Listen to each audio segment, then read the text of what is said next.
Let's go!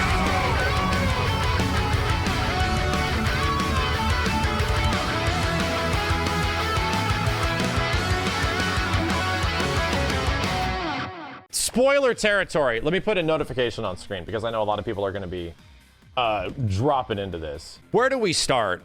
Because the thing is, my spoiler part is going to essentially boil down to a lot of the issues that I have with the film, and just in terms of characters and stuff like that. I don't think so. I think the actor for Scorpion is amazing. Here is a crazy part. They changed the delivery of "Get Over Here" in the final cut, and it's great. So, and here's the reason why it's great. It's like kind of a big moment, and it doesn't have the right, like Hiroyuki Sanada. It doesn't have his like very Japanese trying to speak English "Get Over Here" line, which is what it was in the trailer. They switched it to a relatively very girthy "Get Over Here." But ultimately, what is the problem, and why I don't get why they wouldn't have made it like that originally. Why did it have to sound like a Japanese guy speaking English? Here's the weirdest part. Scorpion never speaks any other language but Japanese, while Sub-Zero speaks multiple languages. Throughout the whole film, and granted, Scorpion does not, what's it called? Have that much time on screen. He doesn't. And the time that he does have on screen, he only speaks Japanese. Even when he's running into Sub-Zero, he's like, I don't understand your language, because Sub-Zero is speaking in Chinese because he's the Chinese Ninja Warrior. He doesn't show up until the end of the movie because these characters aren't in the movie very much. They're literally the beginning sprinkle and the end of the sprinkle. It's like they're different films. So by the time the end of the movie shows up and Scorpion makes his big appearance and spears Sub-Zero and pulls him in, you get the big all like, "Get over here," like the classic, very Ed Boon sounding Scorpion "Get over here." And to me, that's already weird if he was only speaking Japanese and chose to deliver that line in English. Right? That's already weird. The decision to have him say the line in general is already super weird. So the big controversy / everyone, like myself included, wondering like, the delivery of that line feels a little flat for it to be like the big epic moment. You know, it's neat. I think it sounds way better, but is it an impactful thing? No, it's still confusing because the consistency is all over the place. Like, wait, what? Why does he suddenly speak English for no reason? But at the same time, that description that I'm saying, this inconsistency applies to literally everything in the fucking movie. Like, almost every element in the movie, outside of a couple of things like Sub-Zero being cool and Kano, there is so much weird, wonky inconsistency just between like fight scenes, why characters are doing certain things in fight scenes, where their locations are relevant to other characters during fight scenes. Why do we go to this area after a fight scene? Why are we suddenly just popping each other out in this place? Like, there's so many weird, Hollywood meddling elements that just feel super unnecessary and confusing. It's like, it's hard to tell what the hell's happening. The editing is so genuinely weird in this film that it's jarring. It's super jarring. There are some scenes that are great and really cool, but there are some parts where the editing in the ADR is so rough, man. It's very rough. I'm like shocked by how rough it is. And I think the effects come across as really, really great at times, especially with Sub-Zero. Sub-Zero's special effect team, whoever was handling special VFX for Sub-Zero and his ice stuff, killed it, right? Did a great job. But Scorpion and a lot of other elements in the film either have really pretty decent looking effects to extremely cheap, weird choices of effects. Like, there's parts in this movie where, for example, Melina has her mask off for the majority of like the film, if not, I think, all of the film. And her makeup doesn't look great. She just doesn't look great. And then by her final scene, she grows teeth to bite the main character, and then she sort of is revealed as Melina, right? Like, oh, so there's Melina. It's weird that she like grows teeth all of a sudden, and the main character's like, crazy, get away from me. I'm like, why wouldn't you just have her wear a mask? Reveal that she's this crazy looking character. Like, and there's also other weird mask things. I'm not even kidding you. Do I have... So, here's the weirdest thing. Scorpion has a scene at the end of the film where he's like talking to our main characters and shit, right? And he's like, hey guys, how's it going? There's some crazy stuff that's happening. It's crazy, chat. This is just the way it's gonna be. My mask goes on. I'm gonna turn to this other character. Chat number 2, listen. There's this crazy shit, like the same thing I'm kind of telling to this guy, but it's crazy. My mask goes back on. And there's this other character, and I'm gonna come back from this other thing. All right, now guys, listen. The mask is now a problem because I've taken it on and off like 3 times in the last 30 seconds. And I don't know why we couldn't have just kept this fucking thing on. Other than the fact that I am the most highly paid actor in this whole film. Listen, you shitheads. And I'm not gonna have a mask on my fucking face. So you figure it out. I'm serious. No, you figure it out. Shit like this happens throughout the whole movie, where it's just the weirdest decisions.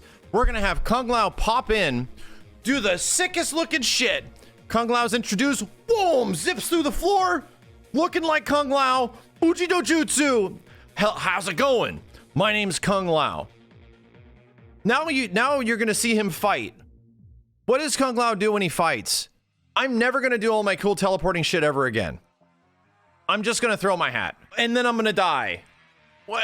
He never teleports or does anything cool. I'm like, and that's once again, the issue with the fight scenes is that the fight scenes don't really have a lot of weight throughout a lot of the film. The fight scenes just feel like very basic martial artsy kind of stuff with some effects. However, there is one character that gets a lot of like crazy Mortal Kombat effects stuff, and it's Cabal.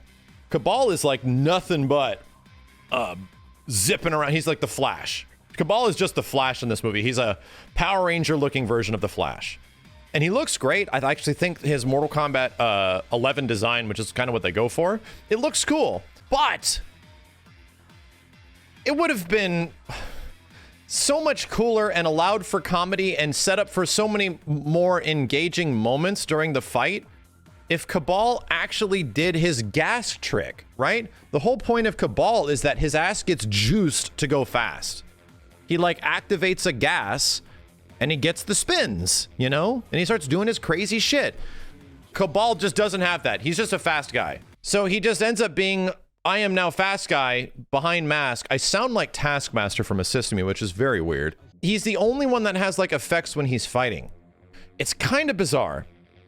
And then you go back and you realize, oh, the person that wrote the screenplay for this is the same person that wrote the screenplay for Wonder Woman 1984. And the director is a first-time director as well. But I honestly don't think, I think a lot of the direction elements in the movie are pretty good. I think some of the direction aspects in the film aren't bad. There's a couple of fantastic references to gameplay stuff, which I think is really funny. Things like there's a joke about sweeping the opponent multiple times, and it's great. It's actually really good. I think some of the directing is genuinely comes across as this person's a Mortal Kombat fan and they're having fun with this. But oh my god, dude, like the way certain characters are handled, Kung Lao is fine. I think Sonya and Jax are fine. I actually think Sonya's even better than even MK95 Sonya. I think she's cool. But I can't tell you how weird and awkward Liu Kang is. I can't even put it into words. But I can put it into a gesture. Hang on a second. This is Liu Kang. My name is Liu Kang. Welcome to the temple. This is the temple. There's some dank shit, and we are really crazy. Now, if you look over here, there is some other shit over here. This is all very serious. Don't laugh. What is going on? Like, what the fuck is going on? Don't look at my lobster pants, by the way. Don't look at them. Liu Kang is so fucking... Liu Kang and Raiden are so weird. Raiden's just mad all the time. Raiden's like, everybody sucks. Can you talk about fatalities? There's only one fatality that's good. And it's the Natara one. Natara is literally just thrown away. The problem with the Natara fatality, with Nataro getting fatalized... Sub-Zero on Jax is incredible, yeah. So, like, I'm going to talk about the things I really liked. Sub-Zero versus Jax fight is great. It's actually a very early fight. It's like a limited engagement as well. But it is dope. It's got gimmicks. It's got an interesting beginning, middle, and end. It doesn't take that long. The beginning fight with Jax and Sub-Zero is actually super sick. I liked it. It's short, though, but it's to the point. Jax also gets an okay fight with Reiko, but it's not... It's so basic and short, and it's literally on the pit, and they don't launch you into the pit. And the movie is about the Mortal Kombat tournament, and the tournament doesn't happen. The Shang Tsung is stopping the tournament from happening. So things just like don't feel like they're impactful. Like the fights outside of like the Jax, like for example, the Jax and Sub-Zero fight is good because there's stakes, right? Jax just lost his fucking arms. There's like some big stakes involved. But then later on, the movie gets so hobgobbled with what's going on that you're watching Shang Tsung literally murdering Kung Lao in front of the main character Cole and soon to be Liu Kang. Liu Kang like realizes that his friend's gonna die and he runs to go help him out. I'm not even shitting you, chat. Our main character tackles Liu Kang from saving Kung Lao for no reason, and they were like 3 feet away. It's so weird. It's like, why? Why did you stop him? No, Liu, no! And then he gets teleported out. I'm like, what? It's so... Some shit just makes no sense. And then they get teleported to a void because we don't have a budget for the next location. What? Where are we? We're in a loading screen? That shit is so weird. But like I said, the parts where Sub-Zero is like hunting people down is dope. I think that stuff is really cool. The movie is ultimately setting up to a conclusion, and of course this is spoiler territory, that Cole is connected to Scorpion's lineage, and Sub-Zero has been roaming around for hundreds of years, like murdering people like crazy. Like Sub-Zero's like the Winter Soldier. He's like working for Shang Tsung and shit, right?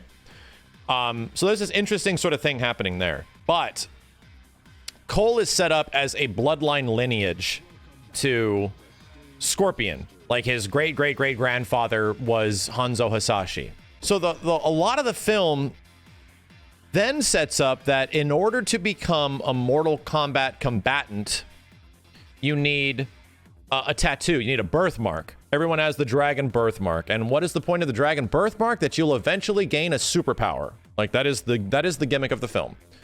There is some parts of that I like. I think it's actually super sick that if you kill somebody, Kano has a mark, right?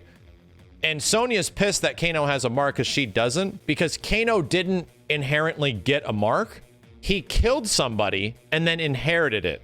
So the gimmick with the movie, which I think is actually kind of cool, it's very Mortal Kombat-y, that if somebody is birthwritten to be a Mortal Kombat combatant, they can actually lose that ability by dying and passing it to the person that killed them. I'm like, is that a Highlander thing? I like it.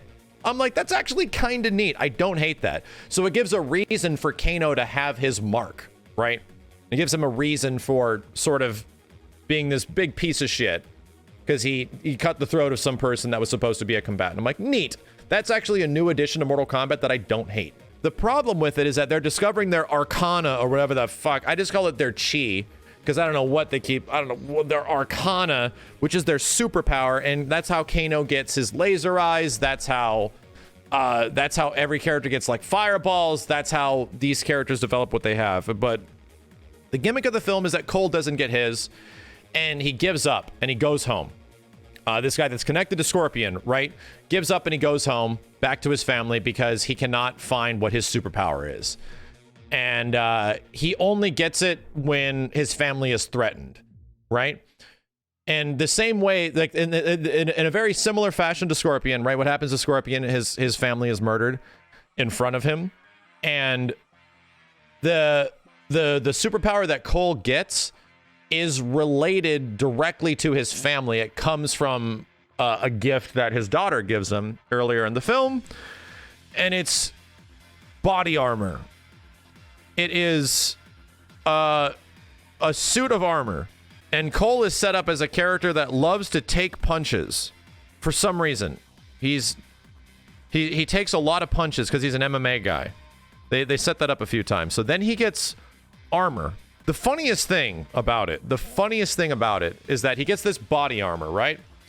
And it comes from his technical, like his heart, because it's about the love for his family. So it covers his body, but not everything, because it's Black Panther armor. He gets hit, he can redistribute energy. It's literally Black Panther armor. Here's the funniest thing about it. This dude gets armor that covers his arms and his body, stops at the head for some reason, and he's fighting Goro in this situation, who's threatening his family. And what does Goro proceed to do right after he puts this body armor on? He punches them in the head a whole bunch. Our main character starts getting slugged in the head a whole bunch. I'm like, you should have had a helmet. And then he starts hitting him in the body, where he's like, oh, I can do an uppercut now, and he redistributes the energy. And then for literally no reason, our MMA main character gets cyber tonfas. Our character that is not a weapons fighter in any way at all, or has any history of being a weapons fighter at any point throughout the story, develops cyber tonfas. Like blades. So the MMA fighter now gets weapons. And that is somehow related to the love of his family.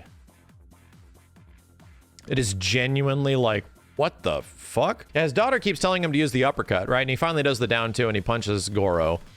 Right. Yeah, the Goro thing is largely forgettable. Goro looks okay at times, then he looks really rough at times. The weapon was his family all along, or his wife's his arm. Gotcha. So here's my biggest gripe. Here's one of my biggest gripes of the film, and I feel like they could have solved so much of the movie and its weird pacing, where the Sub-Zero and Scorpion stuff feels completely unrelated to the film. It happens at the beginning. It's completely separate from the rest of the movie. It might not even be related to Mortal Kombat in any way, other than one little nod throughout, like a little reference to it. The Scorpion Sub-Zero stuff is like the beginning and the end of the film, and the rest of the movie is not. It is not. Sub-Zero is a bad guy that hangs around and is essentially Jason, right? And is looming for the characters. And it leads to like the cool stuff. They're actually the coolest part of the film. There's a part of the movie, like I said, where Cole backs out and I can't do this. I can't find my chi. This is the way it is. I'm going to go back to my family. And then he gets threatened by Goro and he develops his chi. At the end of the film, he touches one of Scorpion's weapons and bleeds on it and literally summons Scorpion like it's a relative guardian angel. Like Scorpion is now a bloodline relative guardian angel that is here to assist the main character. And I remember me, Simmons, and Kenny all looked at each other and were like, the whole movie felt like it was setting up for the fact that the main character was going to become Scorpion, right? I'm like, cool. That kind of makes sense, but he's not. Scorpion just shows up from hell to fight Sub-Zero, while the main character goes and punches ice to save his parent or his family multiple times. Like disengages from what's actually happening in the movie to go punch ice. It's super fucking weird. But then the fight with Scorpion and Sub-Zero is like fun, and this is really cool. I want to put you in a hypothetical situation here, and just imagine for a fact that the movie doesn't happen the way it does. Just work with me here, right? Imagine the film sets up Cole immediately as the main character. You don't even get the entirety of the Scorpion and Sub-Zero plot line. I know it's similar to MK95, but in MK95, Liu Kang begins the film with a nightmare. He begins the film with a nightmare of a vision of Shang Tsung killing his brother, which is an event that actually happens, right?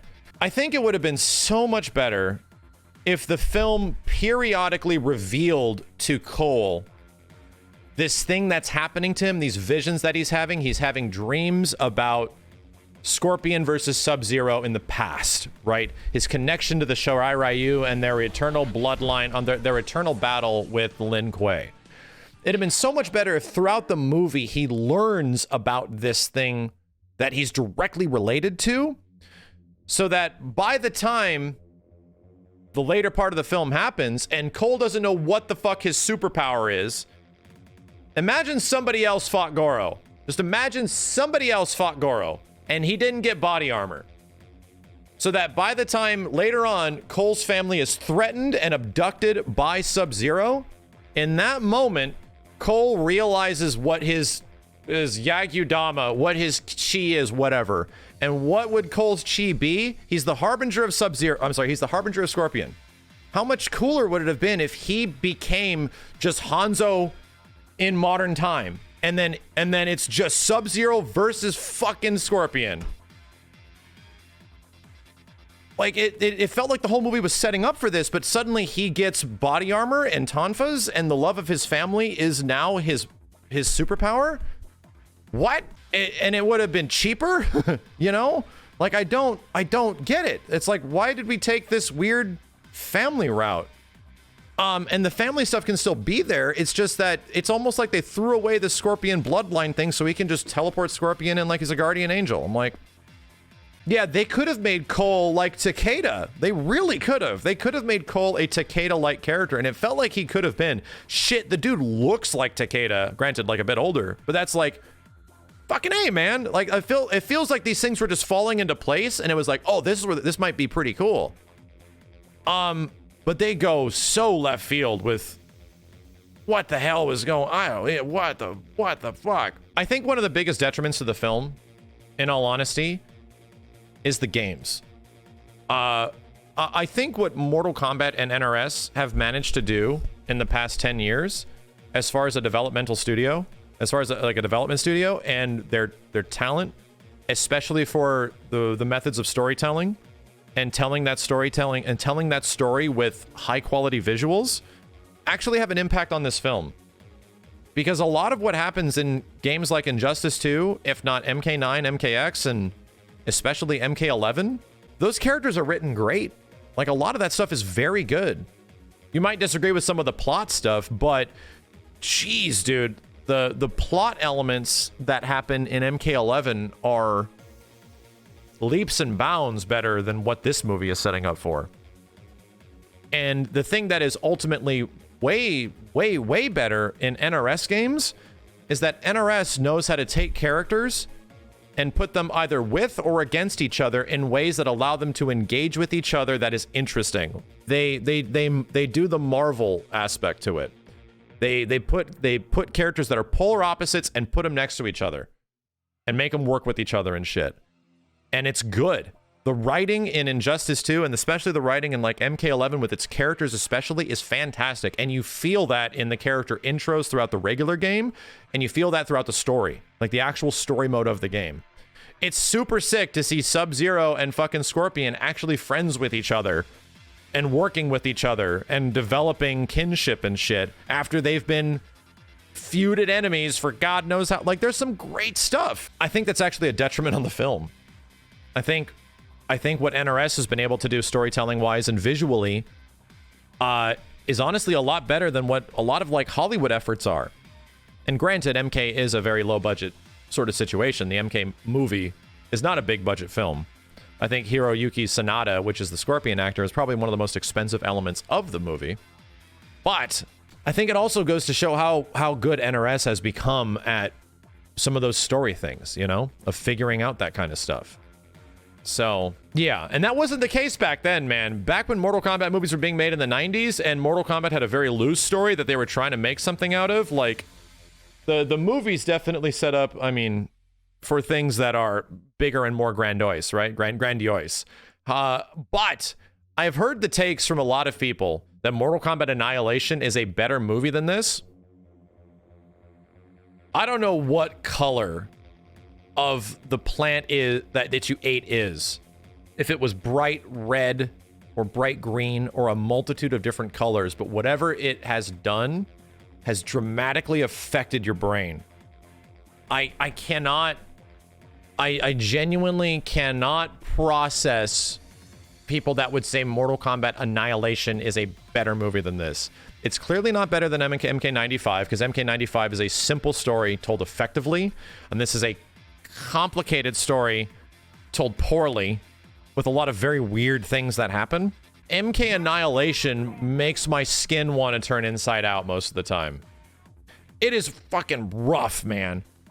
And the biggest gimmick of MK Annihilation's existence seems to be that what made MK movie popular before, since we don't have a lot of the talent that we had before, what made that movie popular?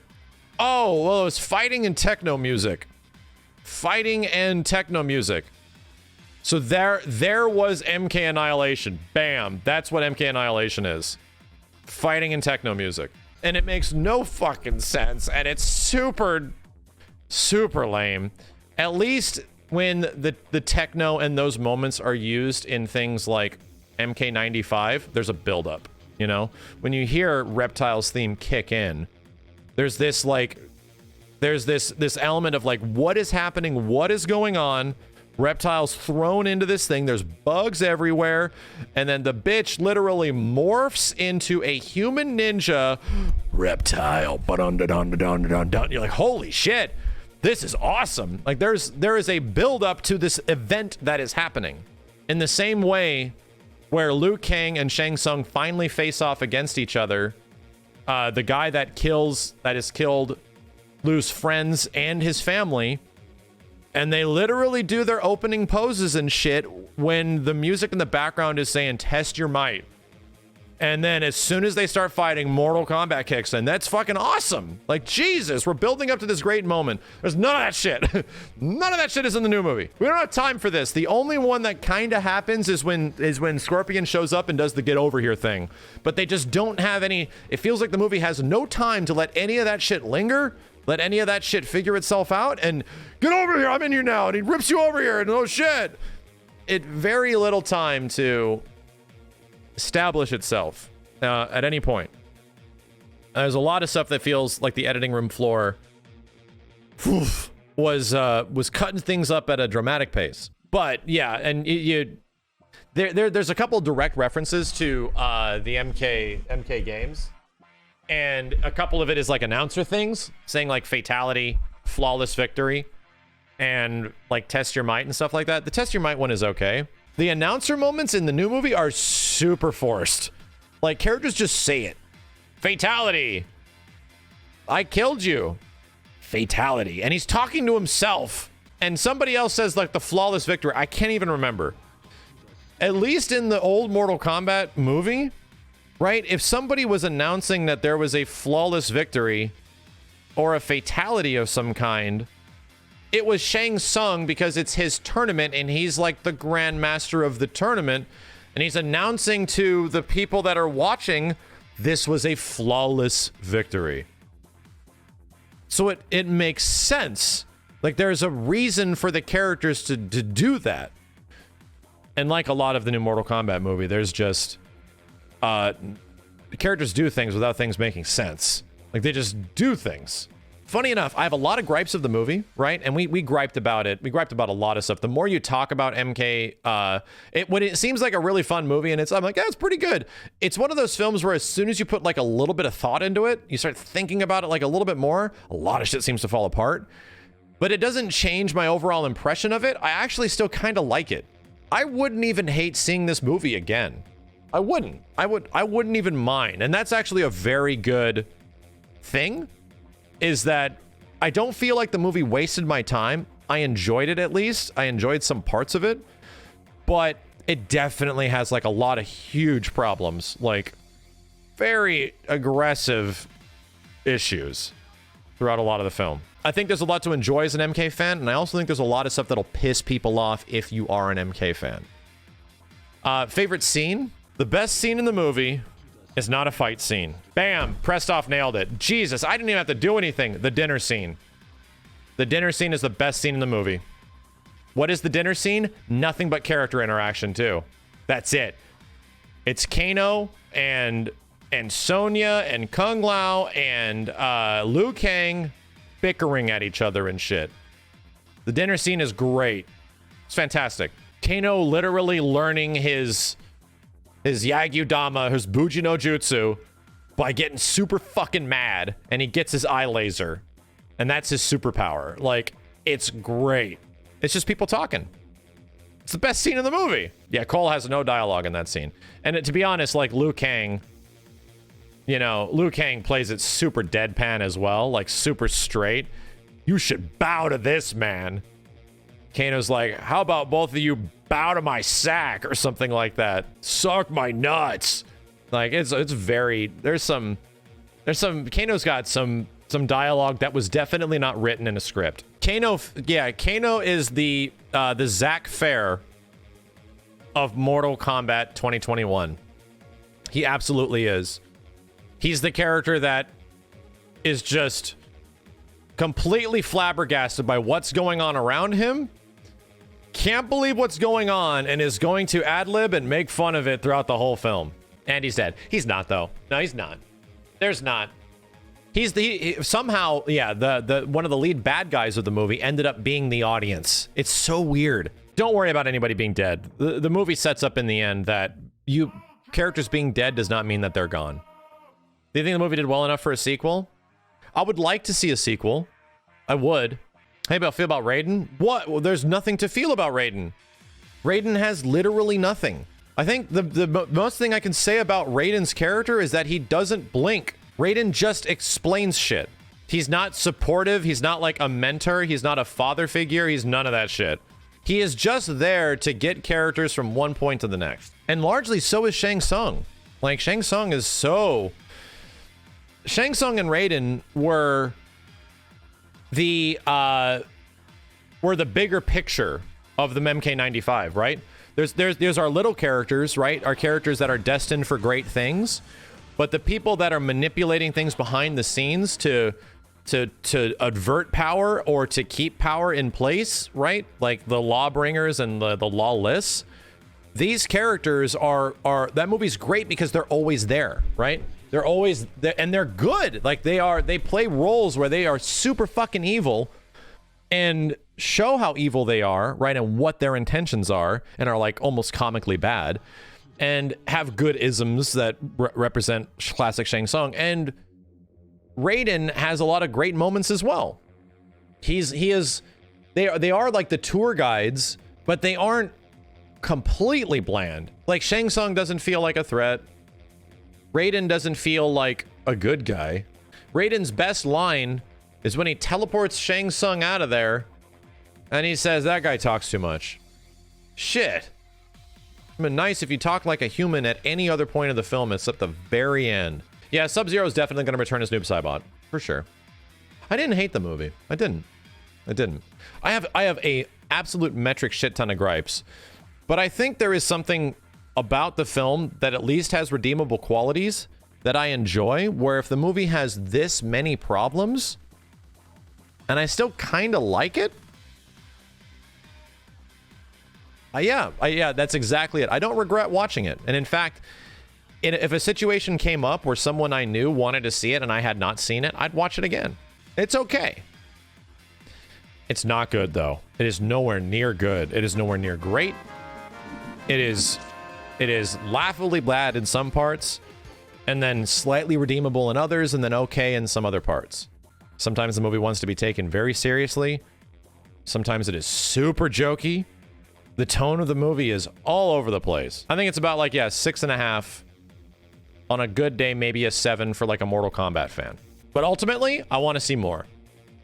I'd like to see where they go forward with this. There is no way the next movie can be as bad as Mortal Kombat Annihilation. There's just no way. There's no way.